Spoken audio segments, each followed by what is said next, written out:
Here's a short version of something very, very important. When you have a discussion with people, sometimes you walk away feeling trapped or frustrated, shocked, disgusted, gasping for air, just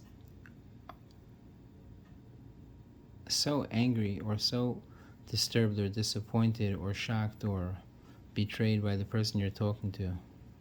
I want to point out 6 things that people do when you have a conversation with them, and somehow you end up with those feelings. When you talk to people, when they don't like where a conversation is going, they can do at least one of 6 things. Number 1 is make it about you. But you never, which means suddenly you're on defensive and you're talking about yourself, and what you were talking about with them isn't there anymore. Number 2 is they lie. They say that didn't happen, or something like that. Number 3 is they offend you. Your OCD that you're asking that, you're saying that so many times. You're so weak.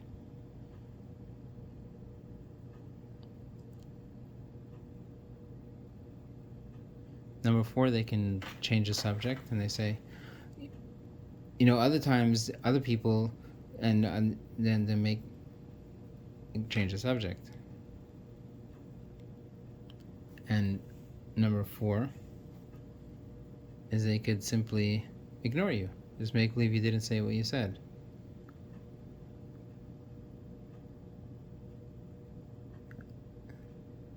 And so we have lie, we have offend, we have make it about me, change the subject, ignore, and number 6 is something of like,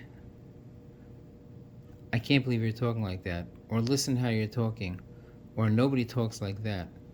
They don't even talk about anything you said. They just say about how you're talking, like, how could you curse? Why are you so angry? Like, you could say that in a nicer tone. Listen to your tone of voice. So what happens by all of these things is, somebody said they're going to give you something. They said they're going to go somewhere, do something for you. They hurt your feelings. A teacher told you off in public, or something like this,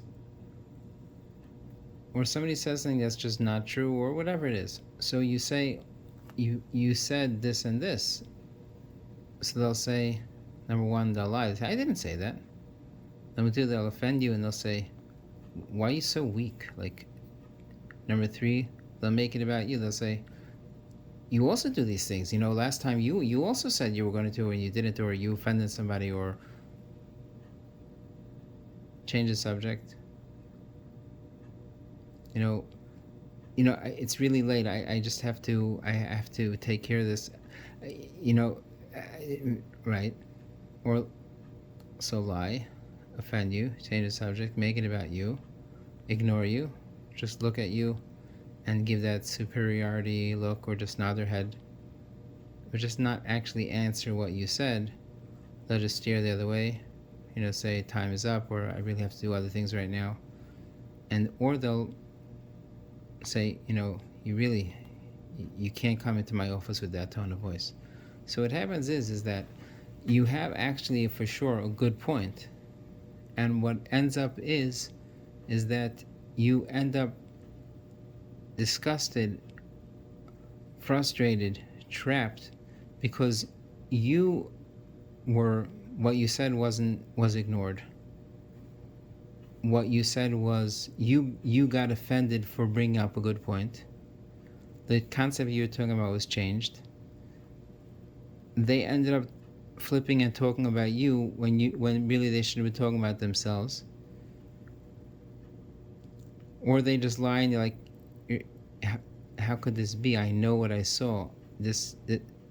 the principal says it's not what the teacher said something else happened, or the guy says I didn't borrow that money from you, or they say no, I didn't do that, and you can't, you're not even questioning. It's just like, where do you go? Or they say, how could you talk like that, curse, and whatever it is. It ends up that you're stuck because the point that you had the guts to bring up was either made away with, changed, you were made fun of as a person, and you end up on the defensive. And then as you defend yourself, they try to get you to squirm. And sometimes they do consciously, sometimes they do it subconsciously. But the main thing is, by the time it's done, what happens is that you feel yucky, you feel trapped, you feel offended, you feel ignored, you feel taken advantage of. You didn't get what you wanted, and that person weaseled their way out of it.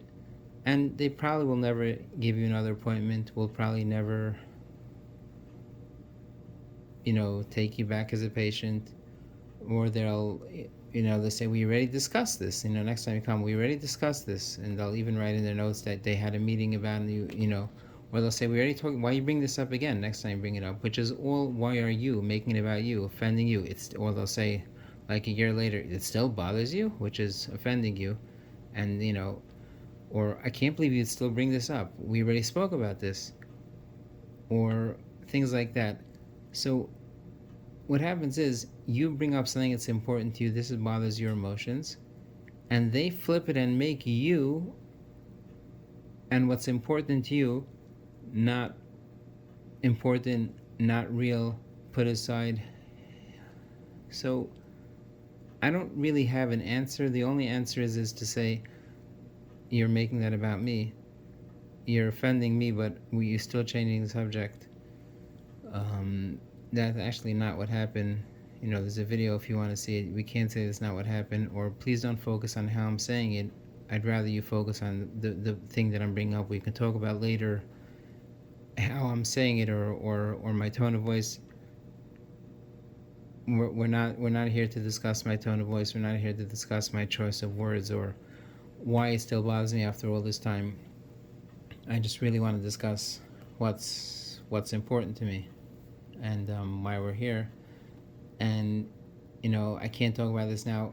I really don't have another time to talk about it. If you can tell me when it is that we'll talk about it next, and you could write it in, and then maybe I can leave, and I understand you have other people you need to speak to or whatever it is. But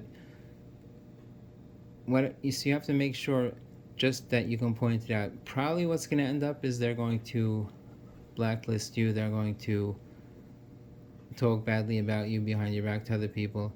But you'll notice that a lot of the people that are in positions of enough leadership, clout, authority to be able to say these kinds of things back to you are able to live with, they're the confident type who make decisions. And, when you have to decide, should you keep this or should you throw it out? Should you send a bunch of soldiers into an ambush to, find out where the sniper is or where the enemy position is? You are willing to allow for collateral damage, that other things get hurt, so that the bigger goal gets put through. Sadly, what may often happen is that the person's bigger goal is not really the organization or the people that are in it, or the concept or the project that you're part of, that you're coming to them for, but really it's themselves. And how do you find this out? You find this out when you pit them against you and their project, and suddenly you find that you might have had a better idea, or you might have been more correct, but they won't talk about what happened. They'll only stop you from telling them that they did something wrong.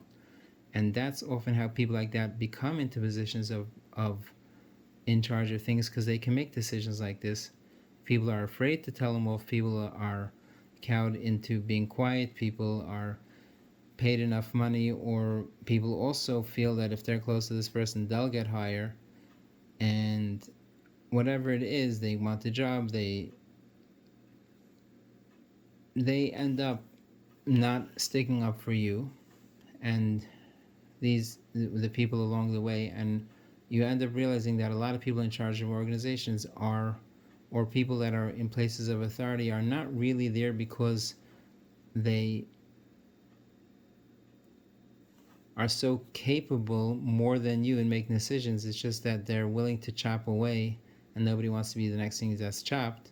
Or they got there, however they got there, and they can stay there because they can lie, offend, change the subject, make the other person, make it, switch it about them, or just ignore, or make people again focus on not the message but the messenger, and then shut the person down.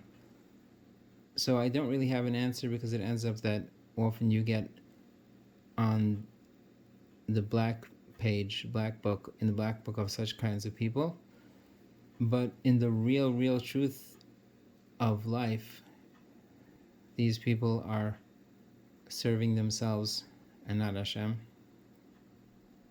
And even though they're doing so much good for other people, you realize quickly, or slowly, or painfully, that they're avodah zarah, they're serving themselves. So as much as it hurts, you can know that you serve Hashem, who is, his signature is emes, and the fact that it hurts you so much is because emes is so real. If you find that you can never make any decisions and you're totally indecisive, and anytime somebody makes a decision, you're upset because you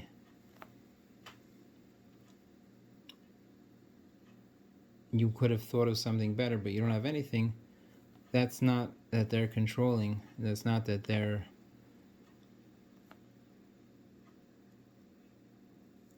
evil necessarily. It's just that decisions have to be made. But if you find somebody who doesn't keep to his commitments and he's not accountable, then you can realize that you're a better person. That's not necessarily going to get you the thing that you wanted. And it's good to know the yesh din v'yesh dayan, and that we might not have a look at the schedule, but it can't be that this is not going to be balanced at some point. So wisen up, hearten up, and feel right.